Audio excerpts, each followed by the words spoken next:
TRCP, how to install your K&N washable engine air filter. First, loosen the clamps on the air filter assembly, pull up the cover slightly and pull out your disposable filter and insert your K&N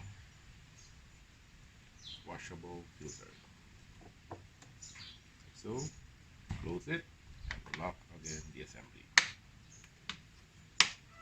Make sure you install the sticker so that the technicians at your casa will be able to know that you have installed a washable filter and not throw away your K&N filter during your PMS.